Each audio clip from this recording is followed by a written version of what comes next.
right.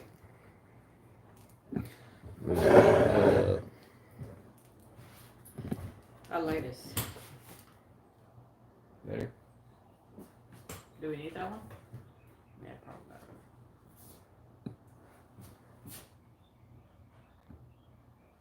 probably. Ghetto fabulous. All right, let's roll.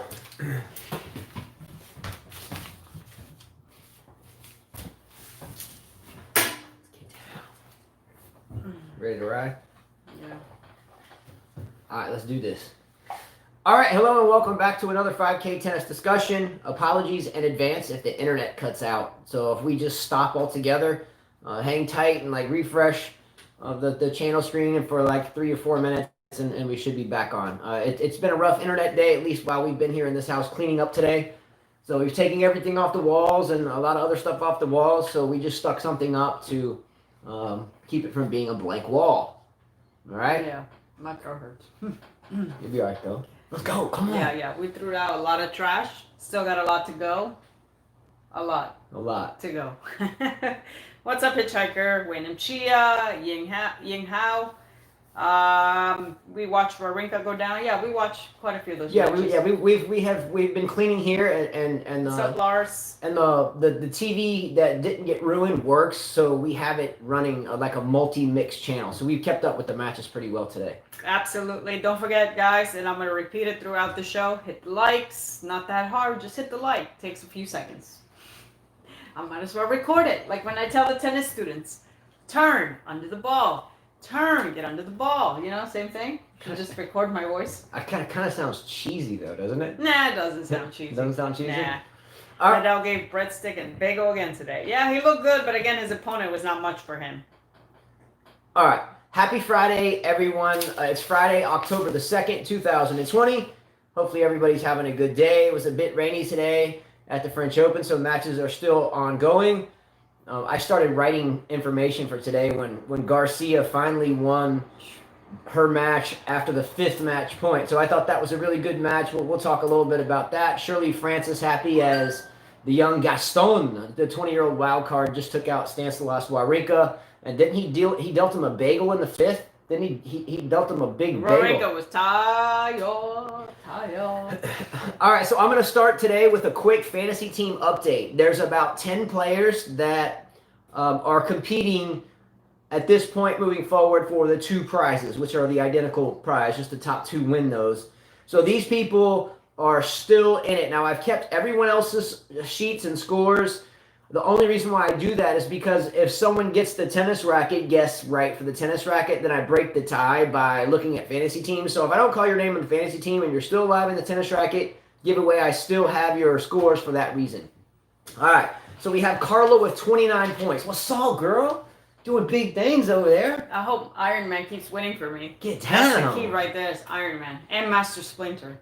Yeah, she actually picked Fusovic and Thiem. Some of you picked Thiem, but none of you picked Fusovic. So the more matches Fusovic wins, the better chance she has of beating all of you. And he has a good chance tomorrow.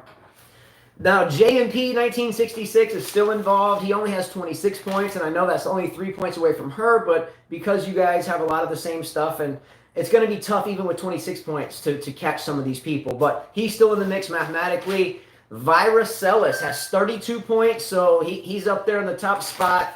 Curling tennis has 32 points, so he is up there in the top spot. The only kid that you'll ever meet that plays tennis and throws stones across the ice as 2 multi-sports. So that's quite interesting, hence the name curling tennis. Mm-hmm. Stefan Nizovic, the reigning champion, is still involved at 30 points. Got to watch out for him. He's a good player. Always is. Looney Vids has 30 points, still up there in the thick of it. Team Groves, woohoo, what? Team Groves has 35 points. That's 35. Just relax when you say that. 35. Okay. 35. All right, well, appreciate it. Just relax when you say it. All right, well, no. Try it again. 35. Better. Alrighty then. First. All right, I need the giggle though.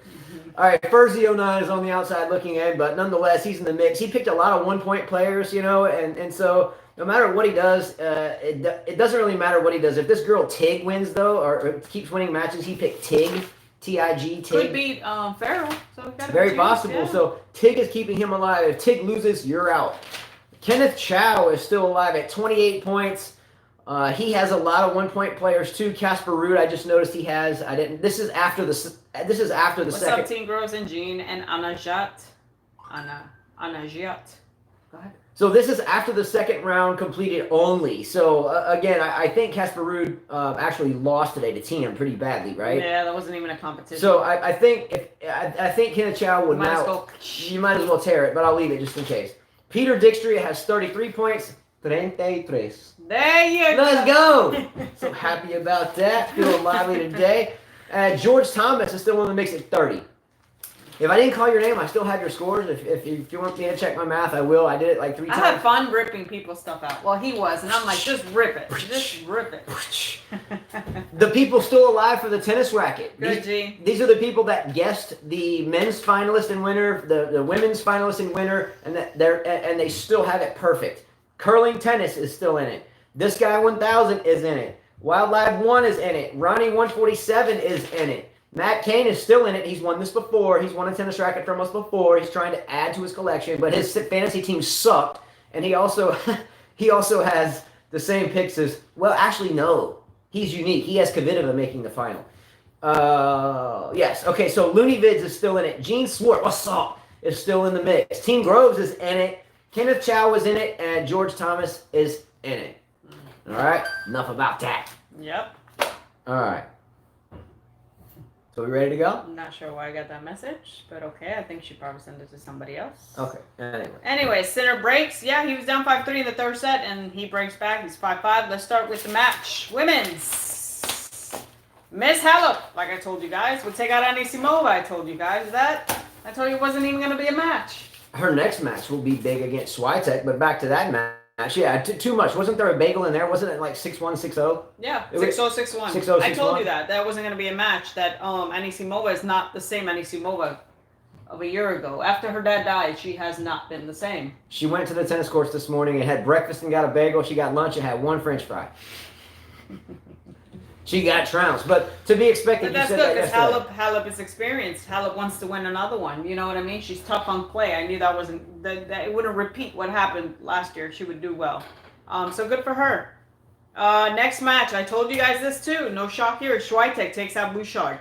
I told you guys eventually Bouchard would lose to Swiatek. She's the much better player, younger, stronger, more eager to win. Halep is going to have her hands full with her. The Swiatek Halep match is definitely one to look at. I mean, Halep is way more experienced. Let's be real, but Swiatek is a good player, and she's been doing well for I don't know the past 2 years or so. Mm-hmm. I mean, she's tough. That's a match to watch right there. If you had to select right now and why, who won that match? Who would you pick and why?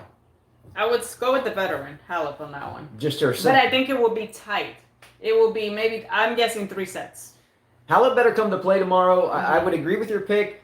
Swiatek, though, I would not be shocked at all if Swiatek won the match. Yep. Swiatek's a fine young player. Sakari and Trevisan have not played yet. They're still playing. They're currently playing right now. Are they playing? What's the score early? Check right now. Siniakova and Bertens, I don't think have stepped on the court They haven't started. They had a rain delay, so they've been, they're about to start. So Sakari's up 4-1 on her. Okay, good for her. Bertens, Siniakova have not played. Svitolina, Alexandrova. Svitolina takes it. Surprised a little bit there, honestly. But it was tight. It wasn't like an easy win. It was tight. I'm good for Slovenia. She always does well. She reaches quarters and semis. She's very consistent with that. Very unlike her boyfriend. I don't know, man. You need to teach your boyfriend some stuff because this guy is just all over the place. Svitolina's kind of Wozniacki-esque, but a little more power. Yeah. So, very, very similar type styles. Very much consistent, but Svitolina still hasn't won the big one. Wozniacki finally won the big one, and then, hey, that's enough for me, I'm out. On Ivanovic. So Gene says Swiatek faced Halep last year in the 4th round of the French Open, too. Good call. Good drop. All right. I don't remember that. All right. Garcia, I watched this match. Jeez, man. Talk about not knowing how to close a match. So many opportunities, so many shanks, so many match points. Good thing the small crowd was there for her, pumping her, because I don't know if she could have gotten through that. I felt like if Mertens could just just stop, The crowd was there for her. Yeah, the crowd was there for her. It was just not a good match. She has so many opportunities, shanking balls, hitting the balls out. It was definitely nerves. Well, Definitely nerves. She dropped the first set, right? And then she won the latter two sets. I think that she had so many opportunities. I think she closed the door though on her like sixth match point. Yeah, something like that. Something like that. Yeah. So when you don't close out 3, 4, 5 match points. Now on the men's side, we'll talk about that in a minute. You had the Fritz Sonego. We won't talk about that. We'll get to that one. The Argentinian with Ukraine parents, I think. Ukraine. Podoroska beats Milova. Didn't get to watch that match. So, I mean, good for this Argentinian. I'm sure Argentina is going to take the credit for that the further she goes. Her next opponent could be Pironkova or Krejcikova, and they're still playing. They split sets right now. A lot of these women are like, I don't think most of us, if we had to go back and do our draws, I don't think we would have picked most of these girls here. When the tournament started, we talked about that Halep had potentially the worst draw. And again, there's no good or bad or beautiful draws. They're all professional players. These guys, you guys are talking about all the men. Talk about the women. We're talking about women. We'll talk about the guys. I know about Sinner. I know about Wawa. We'll get to that. That's all they talk about is the guys. Ladies first. Ladies first. Come on. Gotta open the door for them. Yeah.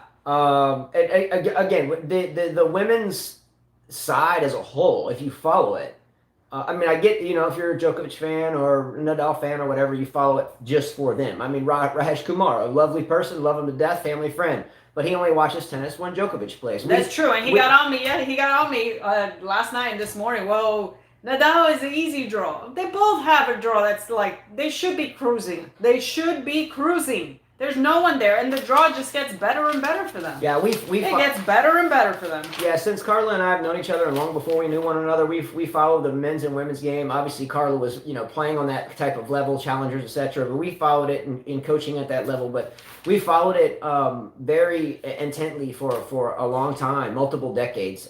For me, it's more excitement on the women's side. No one gives a crap about women's tennis. Sorry to say, Ana Gia, where were you? Because of the U.S. Open, the women ruled. Yeah. Don't tell me that you enjoy that final against Thiem and Zverev. I mean, really? Nobody gives a shit about men's tennis because it's so lopsided. It's either 1, 2, or 3, and then there's the rest. I mean, I appreciate the statement. It's opinionated and very opinionated, and that's okay. I mean, we all have our opinions. In my opinion, the women's side as a whole, I'm not talking about individual matches. Sure, Djokovic Nadal final is going to be epic, but there's been 27 of them or 58 or whatever the number is now. It's been there, seen that, done that. Yeah. The women's side is a lot more exciting. It's much more intriguing if you follow it and from all different levels, from the coaching to anyway. I won't get into that, but the women's side as a whole is much more exciting. There's just a men's match or two that may be really exciting, and that's about it. Yeah, I mean, come on, let's be real. Again, the U.S. Open, even junior side, the men's Carreño Busta, watching Carreño Busta play, that was boring. All of that was boring this year. All right, between Svitolina and Garcia, who you got? What's up, Miles Doe? How are you?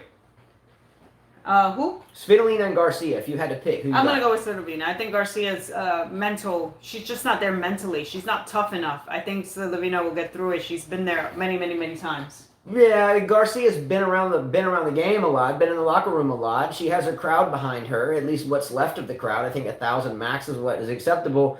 I'm only going to pick Garcia here because of that. She's on her home turf. That may mean nothing, but I hope to see Garcia move through. I do think that... So is the men's game. They're very inconsistent I think the winner of the Halep-Swiatek match and the winner between the Svitolina-Garcia match will meet in the semifinals. That's just my call. I like what Miles said. Garcia is weak in a mental game, and that's what I'm saying. Svitolina's been there many, many times, so I think she'll get through that. Going back to Ana Gietz, the women's game is full of players who are super inconsistent. Same thing for all those young men. Well, no, Felix, that's not you got true. Felix, they're inconsistent. That's not true. That they're inconsistent? There is a large discrepancy of the top 10 and how they shuffle around and so forth. Now, we've talked about this before. Take out Djokovic, take out Nadal, take out Federer. You'll see the same thing. Take out the big three. You see the same thing. You got Chapo that goes out. You got Felix that goes out. You got Tsitsipas that goes out. You got Coric that goes out. Tetanov that goes Zverev. out. Come on, man. Where are the beasts? There are no beasts. Again, appreciate the comment, but it's heavily opinionated and not selfish, but it's your own opinion, and I could sit down and. And where are you from? You must. I could guess where you're from. Yeah, I mean, again, Carla and I can go sit down in coaching seminars amongst 900 or 1,000 coaches and players that are there. And there's a lot more excitement about the women's game than there is in the men's game. Definitely. So all I'm saying, that's a very it's kind of I appreciate it, but it's kind of a shallow thought. I'm not talking about the young guys. Well, that's what we're talking about. Everyone. We're talking about everyone. I mean, there's only three guys there to dominate. The rest is everyone. Young, old, doesn't matter. Well, yeah, we're talking about the young guys, Carlos. Since we started the show, and next gen wasn't even around, and then next gen came around. We gave so much shit to the next gen. I was like, who gives a shit if you're 16 years old, 17 years old like Michael Chang or Boris Becker, or if you're 35, 36 like Federer, Nadal. It doesn't matter if you're in the game and you are competing on the ATP or WTA. Your age is freaking irrelevant. You're in the battlefield. The game is meant to emulate a fight to the death. I don't give a shit if you're in the gladiator pits and Rome. Or Greece, and I don't give a shit if it's a 16-year-old gladiator trying to fight a lion or a 52-year-old gladiator trying to fight a lion. The lion will fucking eat you no matter what. So I don't give a shit how old you are. But you can't say that the men's is inconsistent. Again, Justin just stated that there are many viewers out there, we included one was Rahesh, that they only watch tennis because of one person. Yeah. So what happens when Nadal retires? What will happen when Federer retires? What will happen when Djokovic retires?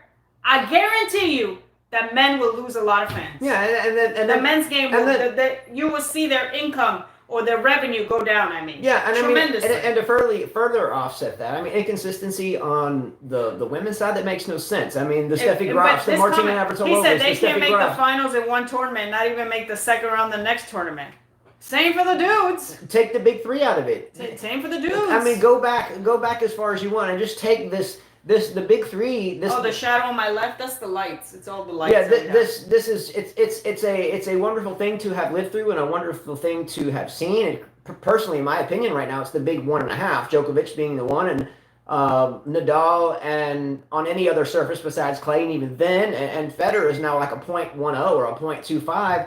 So the big three, the reign of that is coming to a close, and the Federer era of that has been closed. It just has. Mm-hmm. So, argue with it or not, but the women as a whole, going deep into the top 50, top 75, top 100, are much more consistent than the men, and there's a lot more players. Why would you want a big three in the women's game? Why? would you want that? What would that do for you? Once these three leave, I guarantee you most of you are not going to watch tennis. Yeah, so what happens when Djokovic takes off? What happens when Federer, who's already basically gone? What happens when Nadal finally, rides out? You're going to... And Team's around the corner. Team's 26, 27, so he doesn't have much. Again, whether we go back and talk about, Wimbledon of 1985 or, the Everton, Navratilova eras or Maresmos and... Maureen Connolly's, we've been through it and studied it our entire lives, and the fact to say that the women's side is not as consistent as men because of only three, that shows a very shallow tennis knowledge, in my opinion. It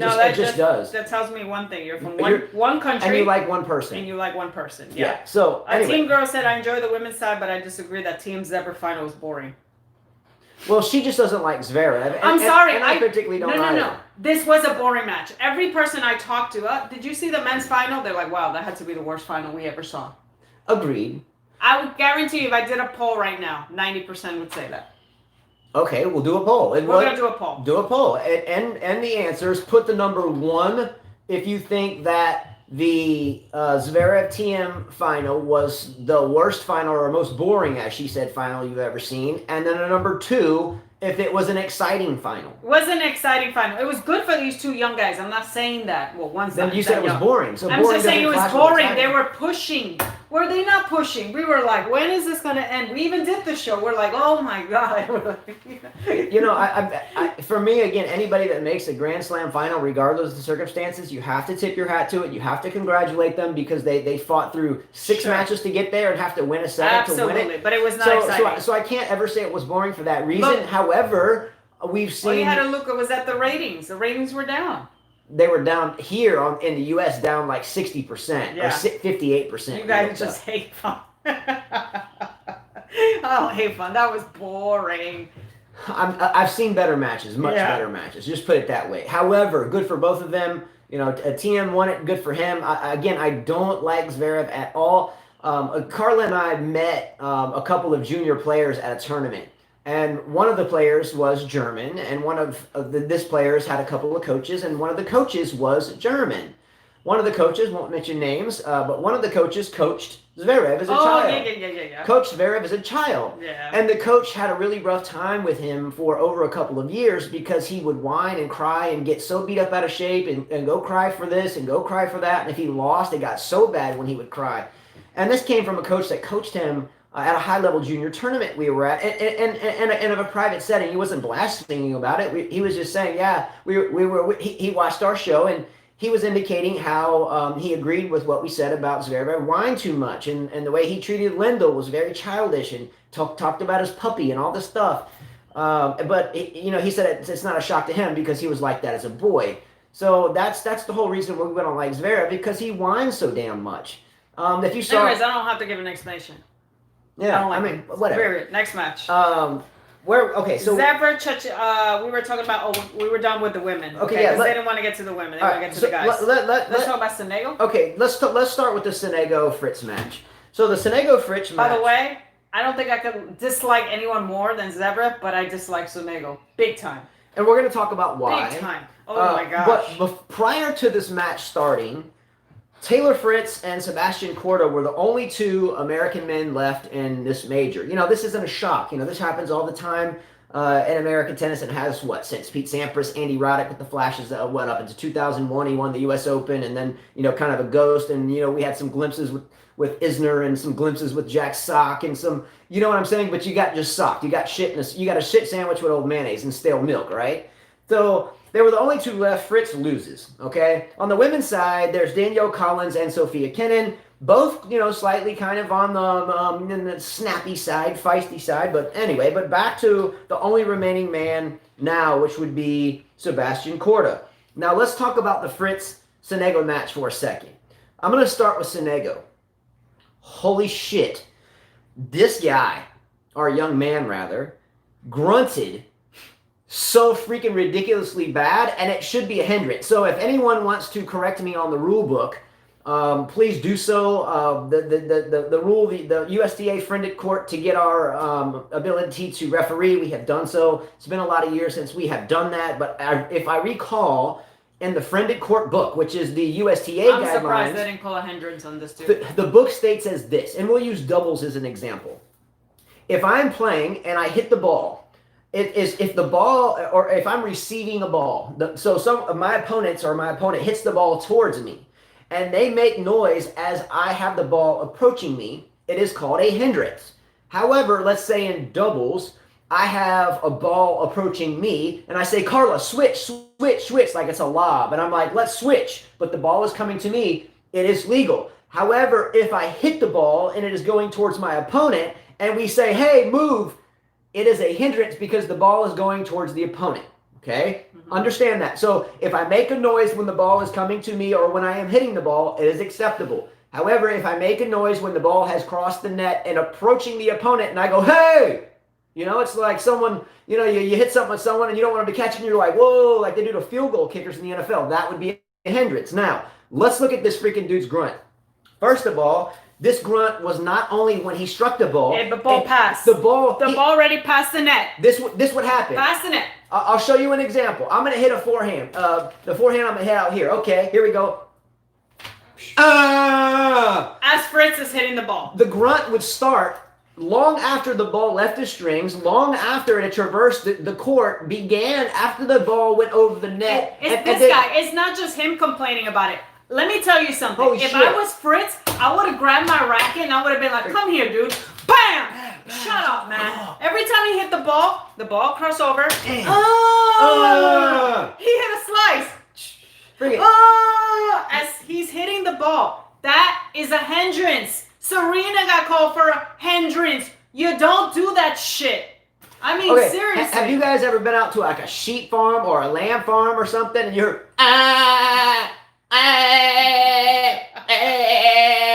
he would be hitting the ball through it. You know, if you're gonna grunt, Oh grunt my when you hit God. the ball. Okay, here's the ball right in front of the camera. Like a boxer. I understand Okay, that I get grunting, that. But when yeah. you do this, now the ball's still here. Think it sound like an elk mating call out in the middle of the damn woods or something. I would have started mocking his ass. I would have hit one and been like,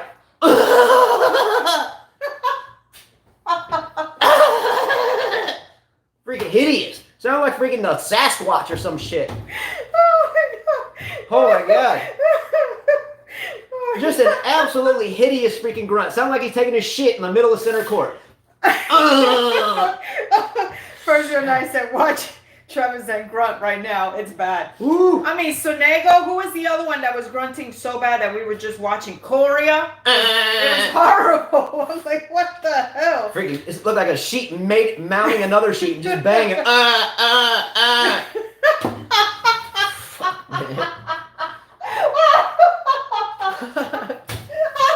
Crazy, man. What the fuck has this world come to? Oh my God. Could you imagine if Sonego played Azarenka?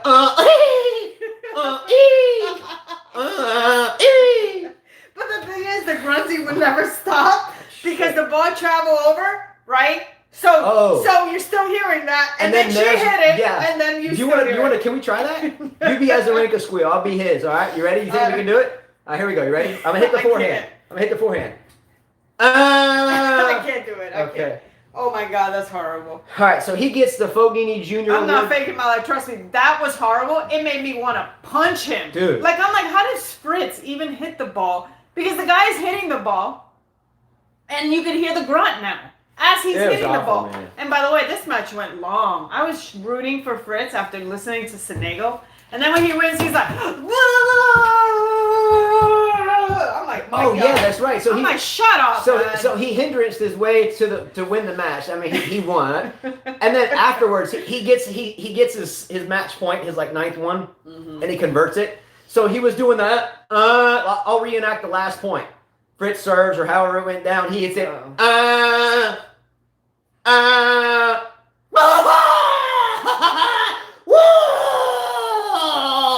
Yeah, if that was Evans, I tell you, he'd be like, come here, mate. Pow! Slap him in the face. Yeah. By the way, Yannick Sinner reminds me of Tomas Berdych. They kind of look alike when they were I like young. Sinner a lot. Yeah, definitely. By the way, I wrote here as well, Federico Coria sounded like a sheep yelling at somebody.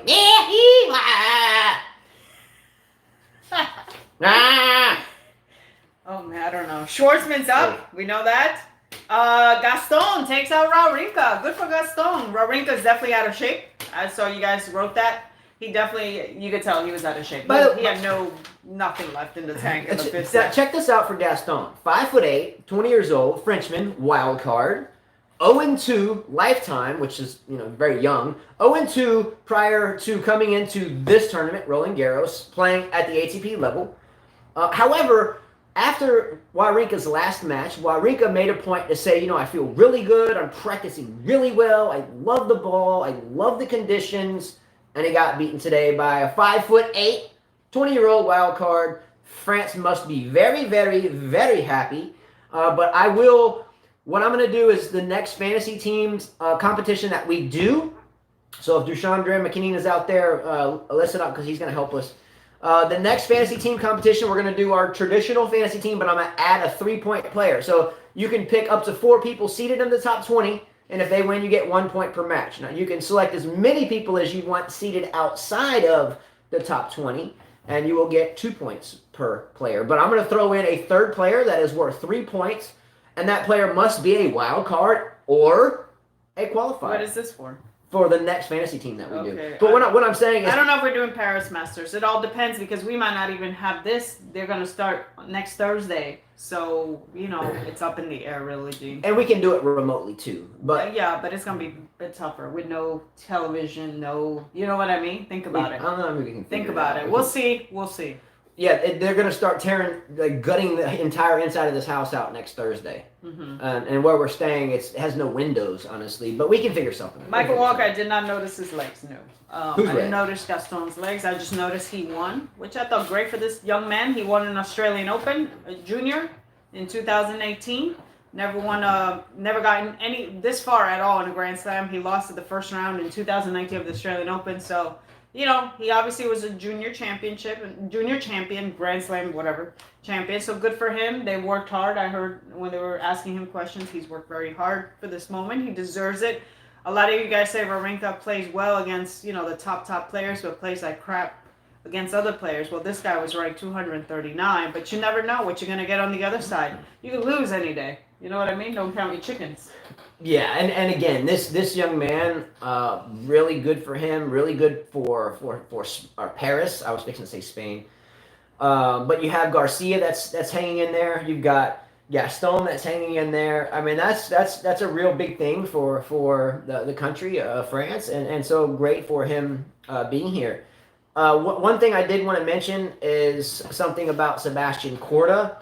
He is the first qualifier to reach the French Open round of 16 in 9 years. Mm-hmm. The 20-year-old trains and lives in Bradenton, Florida. Carla, I know you've been there. I'm not sure if he's at IMG or Bollettieri's old place. I'm not sure.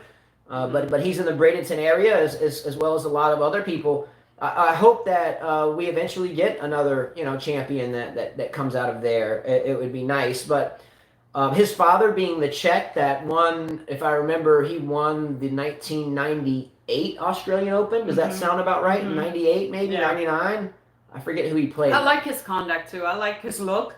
He's better looking than his dad. His dad was not very good looking. I wonder who. He's a lot stronger than his dad. His dad was skinny, a very skinny guy. But this, I like this kid. He kind of, Sinner and him are pretty good. They have the same look. I wonder who Peter Korda won in that '98 Australian Open final against. Was it Patrick Rafter, Sampras, maybe? I can't recall. I remember it, but I can't recall it. But I know I'm fairly certain his dad won the '98. Yeah, '98. Gene said '98. All right, so this is something that I think is even more interesting. So this young man has two sisters, and both of his sisters play golf, and both of his sisters are on the LPGA, the Ladies Professional Golf Tour. One of his sisters is ranked number 2 in the world, and his other sister is ranked number 22 in the world. And here he is. He beat Rios? Is that who he beat? Marcelo. No, I'm asking Michael Walker. Is that it? Good knowledge drop. Mm-hmm. Marcelo Rios. I don't remember. Marcelo Rios. Oh, my throat's starting to get messed up. I told you. Yeah. You've been in here a lot. Yeah, we know Marcelo Rios is Chilean, not someone I like at all. No, Marcelo Rios was number 1 in the world forever and never won a major. Was he? Marcelo Rios? I don't know that he was forever. Like half of a year or close to a year. Oh my God. I think I inhaled some. Damn. It's probably from being in here. You want me to block Anajat Alim? Why? Because he's being annoying? I mean, I like to give him a chance, but if he does keep going, then I will. But yeah. Yes, they can get sponsors besides China. Human rights, imagine. I saw a comment where you guys said, why are the women not continuing on the tour? And the guys are. But I thought most of the women's matches at the end of the year are in China. I mean, aren't all those tournaments suspended? Be nice, guys. Are you all right, Justin? Yeah. Well, let's talk about this match with Thiem and Ruud before he comes back. Thiem and Ruud. Thiem went through Ruud. That wasn't even a match. I mean, that was pretty straightforward. Hold on. Let me do something. Damn. I don't know if I had a piece of insulation or what. Okay. Ow. Anyway, dang. That hurt. All right. I don't know. It's getting to me in here. Well, what I was saying, I was mentioning about the Korda sisters. Yes. So the kid Peter Korda has 2 sisters. One is ranked 22 in the world in golf, and one is ranked 2. Mm-hmm. Right? So, damn. I swear we can't do another show in here. I already told you that. So they could potentially set a U.S. Olympic milestone. Right. Korda will be playing in the Olympics when it occurs. I think it's Tokyo, Japan, when life returns to where people can travel to the Olympics. I think that's the whole benefit of the Olympics, to make money, right? Mm-hmm. They don't have the Olympics to not make money. So they want people to travel there to see it.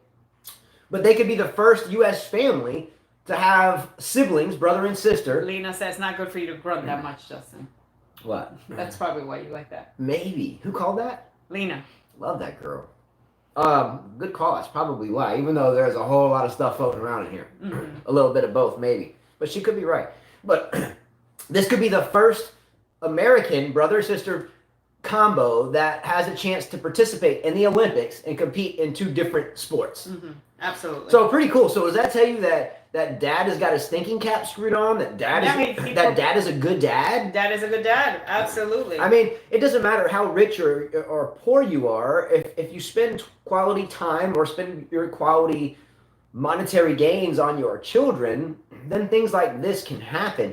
This doesn't come from being a bad dad. This doesn't come from being a dysfunctional family. This comes from being a functional whole, and tennis being a part of that, and with the girls golf. So bravo. Bravo. And I like his son has the look of a tennis player, by the way. And he beat Martinez today, and someone said that Martinez everybody said it would beat Korda, but he'll face Nadal, which Nadal looked tremendous. Yeah. But again, he looked tremendous because, again, just like Novak Djokovic, the players are not up to their standard, up to their quality, up to their... Yeah. That's why they make it look that bad. So... Nadal is looming for him? Yes.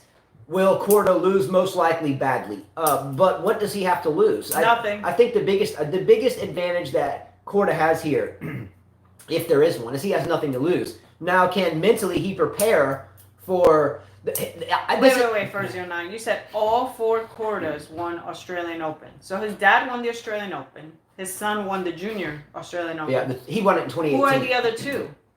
You said all 4 Korda. His daughter won an Australian Open in golf? I don't know. Well, I'm asking first 09. That's what he said. It's a great knowledge drop. Yeah. Do you get hope and expectation in your kids to get big in tennis? Me? Us? No. Well, okay, because this is a great question. Who asked the question? Mondo, I don't expect a lot. Hello, Mitrovic. I don't expect.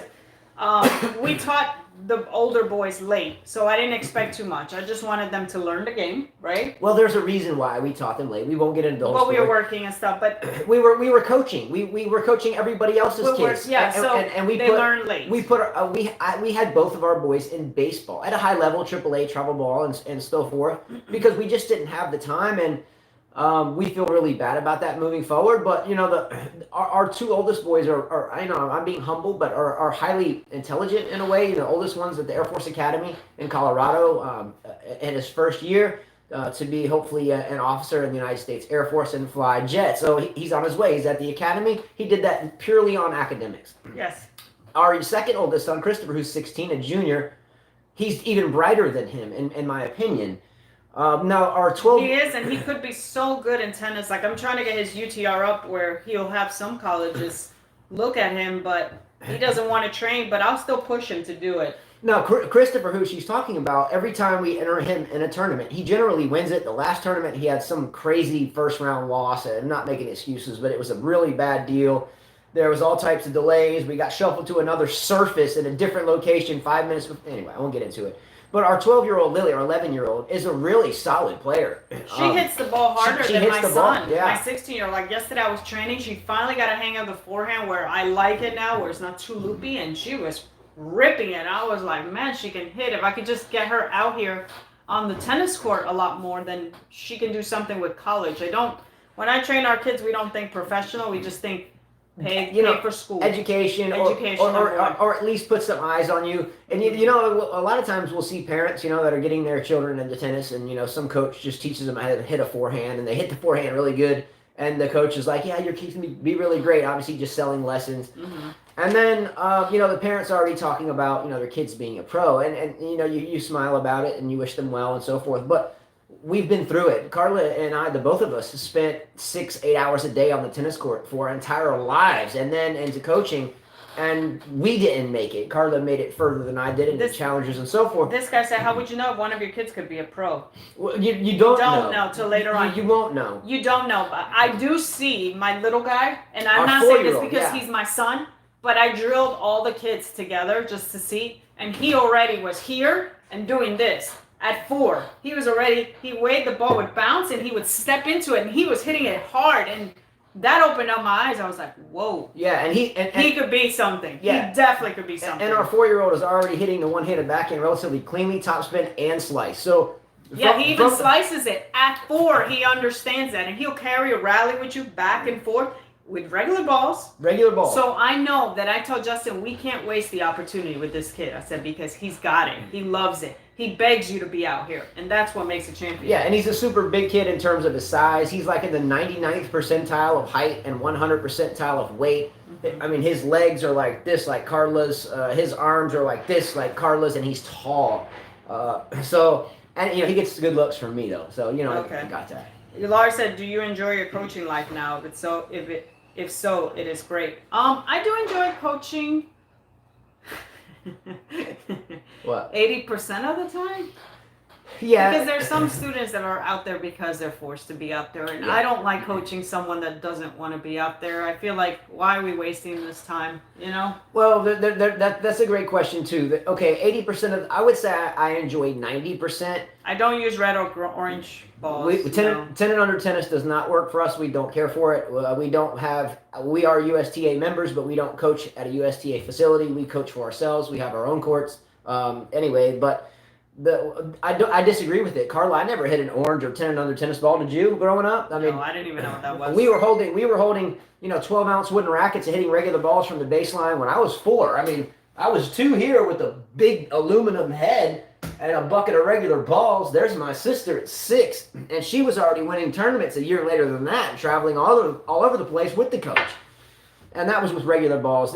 You're just delaying the inevitable. You throw someone a damn pancake and they eat a pancake. And then finally you throw them a steak and they're like, what the hell is this? So you're just delaying the inevitable. Oh, thanks for bringing that up. I forgot about that.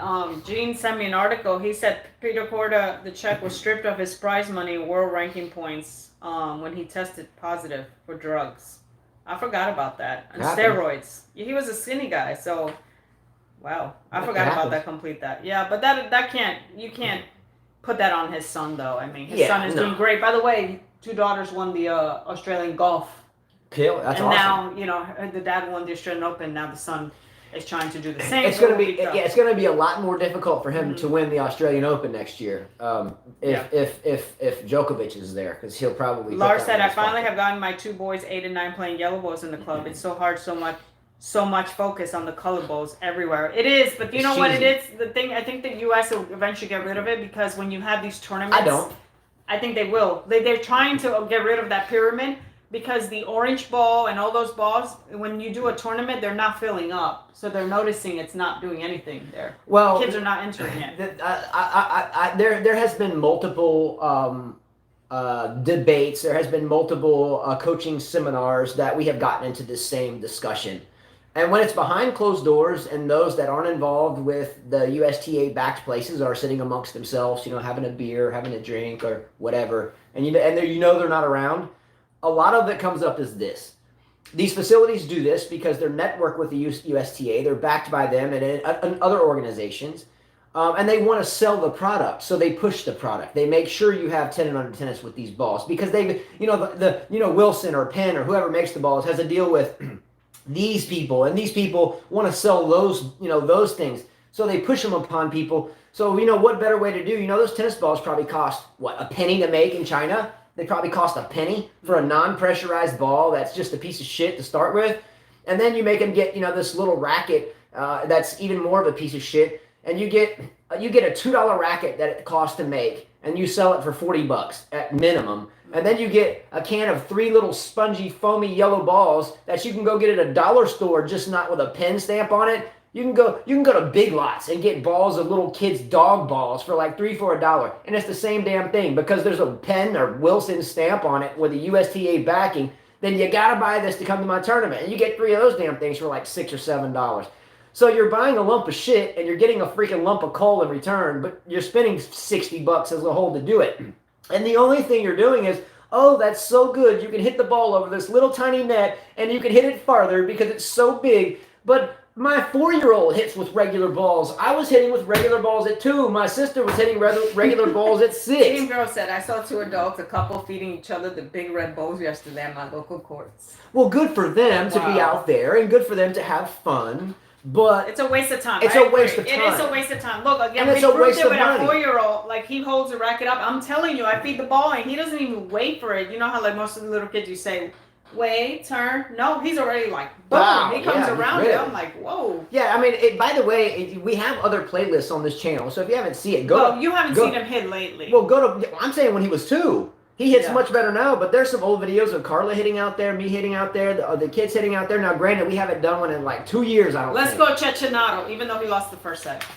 So, anyway, but yeah, the 10 and under tennis stuff is a way to suck your money, to make you think that your child is doing better, when ultimately, when they get to the regular ball, they're going to get their ass whipped, and everyone else that trained without them is going to be way ahead of them, and you're going to be, however much money you spent broker than you were when it gets real anyway. And don't let the coaches sell you that shit, because they're just doing what they're told by their administrators. We don't have administrators. It's our business. So I'm just telling you. And I'll go and I've been in coaching debates where other coaches by the multitudes feel the exact same way, except the ones that kiss everybody's ass at their country clubs. That's a fact. If you go to a country club, the coaches kiss their ass, everyone's ass, because the people in the Mercedes are paying their rent. You see what I'm saying? So if you go to an American club, that's what you see, a bunch of sissy shit, a bunch of red foamy bullshit balls. Then it comes the orange bullshit balls, and then the green dot ones. Man, might as well put a whole bunch of dog shit on them. I'd rather buy a bag of dog shit and fertilize my garden than I would a damn red, purple, pink, green, or green dot damn ball. Shit. You just sounded like you were from Alabama for a second. Whatever. Wow. Red balls suck. All right, Zverev and Cecchinato, they're playing right now. Well, by the way, Sinner beat Korda, which was a good win in straight sets. Good for him. I need to jot that down. Yeah. Who got just started this time? Oh my god.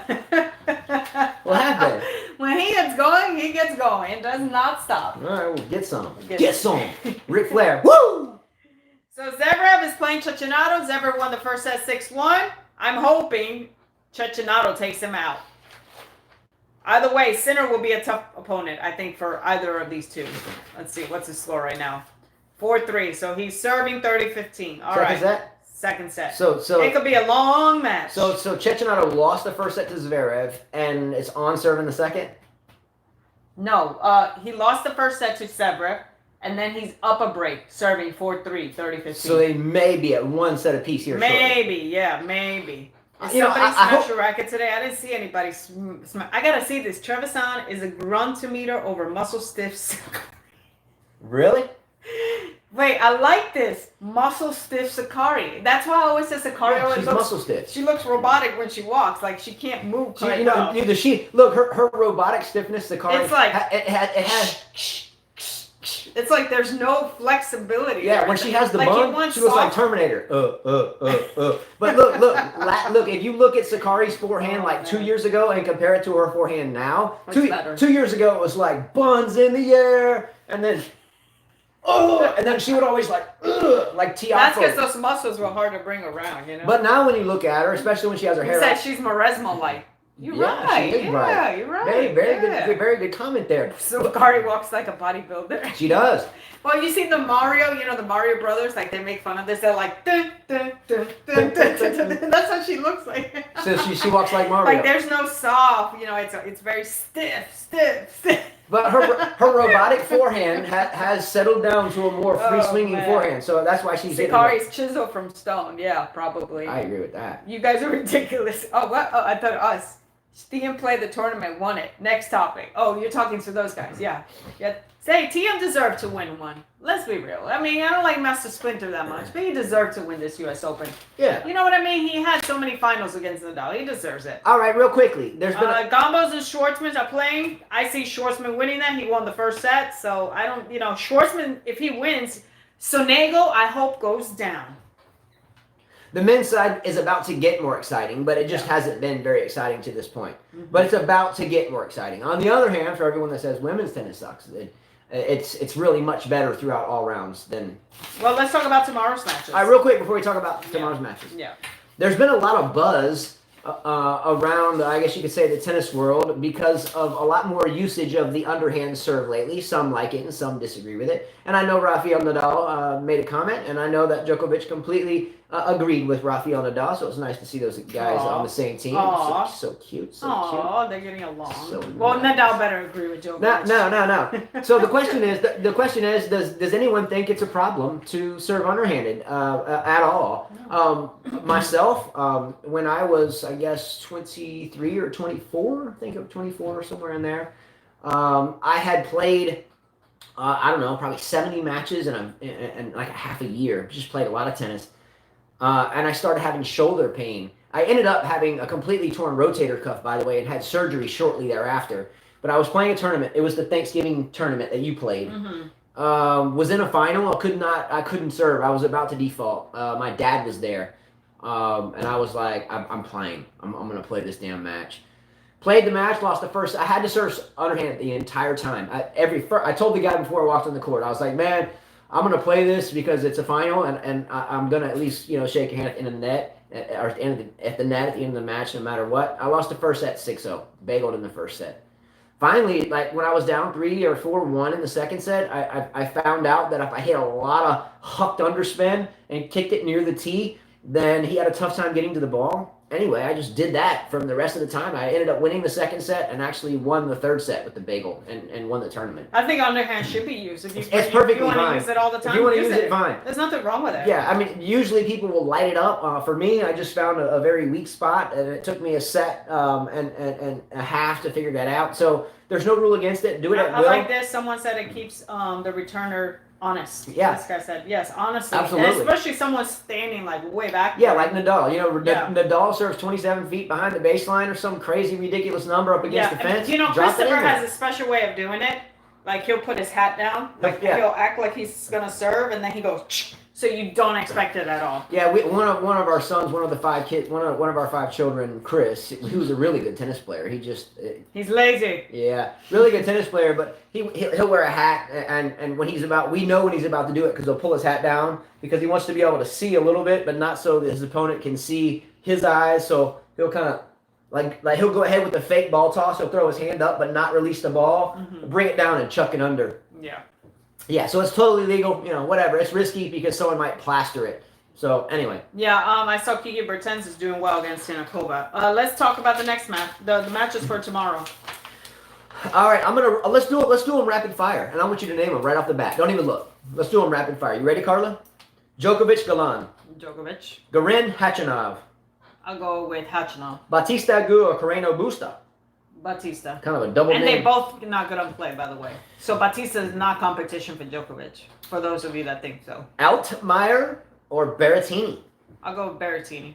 Fusovic or Montero? Of course I'm going for Fusovic. Anderson or Rublev? Rublev. Carbayas Baena or Dimitrov?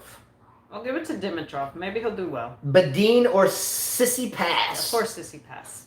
I don't know. Tsitsipas could lose to anybody. I know Rahesh, she said, but Djokovic has Tsitsipas, and he has, he has, who's the other player that we just mentioned? He has Tsitsipas, you said, Bautista Agut. Bautista Agut's never really done well on play, so that's not going to be a match for him. It was hardcore to be different. Tsitsipas should win it, and he ought to win it, and he better win it, but because he is prone to get spastic sometimes, and maybe inadvertently hit his dad with a tennis racket, or freak out, or let's go with the women. Get pissed off. Yeah, I mean, then he could lose. He could lose, and the draw could open up more for Djokovic. So Nadal and Djokovic, they should get to the finals. That's the reality. They should get to the finals. They should. They should. Now again, you can't. They should get to the finals. It should be stamped. Boom, etched in stone. Now, you shouldn't be able to say that on the women's side. All right, here we go. Rapid fire on the women's side. Sabalenka, Jabeur. Oh, Jabeur. I'm going to take Jabeur there as well. Yeah. Collins or Muguruza? I have Muguruza winning it, so I think Muguruza. I'm going to take Muguruza's there as well. Wouldn't be shocked if Collins pulled it out. Ferro or Teague? It could be any of them. One of you guys has Teague on your fantasy team. And one has Ferro. And that's the only player that's keeping you in it. So you better hope Teague wins or done. Next one, Barra or Barra. Kenin. I don't know there either. Kenin gets bitchy sometimes. Yes, we know that. She can snatch the towel out of a ball boy's hand. She can say, give me the ball, and slam it in front of them. She can snatch and be like, I don't want this. She can be a real snoot. Mm-hmm. Actually, you know what? I hope Barra wins because of her snootiness. Okay. She can take that snootiness elsewhere. Get lost. Okay. Snatching towels out of ball people's hands. What a snoot. All right. Next match, Kvitova or the young Canadian Leylah Fernandez. I think Kvitova's going to have her hands full with her. I think they'll go to 3 sets, but I'm going to give it to Kvitova. Kvitova goes on streaks and then all of a sudden loses. She's like Stan. She could lose to anybody. She's streaky. Yeah. I think Kvitova will plow through her, though, simply because of age, wisdom, and the rest of the deal. Burrell or Shuai Zhang? What we got? I don't know. I'm gonna go with the one that I'm more familiar with because I know she's a fighter, and that's Zhang. Okay. I'm gonna pull forward. I think she will win. Mm-hmm. The next match is Burrell's from France, a wild card, so I'll go with the French girl. Yeah, I mean, I hope that she does for the story, but I'm saying if I was a betting man, I would take Zhang, but maybe not.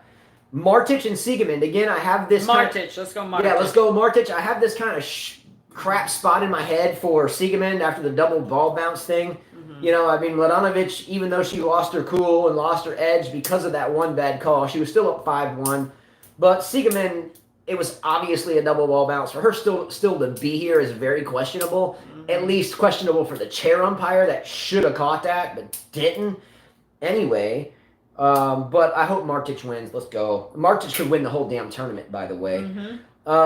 Next match, Badosa or Ostapenko? Let's go for Ostapenko. I'd like to give a break to Ostapenko there. Now, Ostapenko, shortly after she won the French in 2017, she went on kind of a snooty rampage too. She was a real snoot when she played. She is still a snoot. But I think her snootiness has subsided a little bit. Yeah. I think some of the most snooty players on the women's side are what? Putin Seba, Kenin, Collins. Yeah. Give me some more Sabalenka. Mm-hmm. She's not, she's not as snappy as like Kenin or Collins. Those are some pretty just rude girls. Mm-hmm. Just saying. Yeah. The rudest is when a ball person is coming and bring you a towel. You play a point and Kenin walks over and this, cheerful little kid, literally like a 12 or 13-year-old. Here, do you want your towel? Miss Tennis Player, I admire you and I think everything's so cool. Here, do you want your towel? Snatch! Give me that! It's like, what the hell are you thinking? Yeah. Whatever. All right, that's all I've got. That's it. Much love. Back to cleaning. Boom. Back to cleaning, and then I got to coach you. Adios. Yeah, we have 2 lessons today. Yeah. All right, guys. See you. Bye.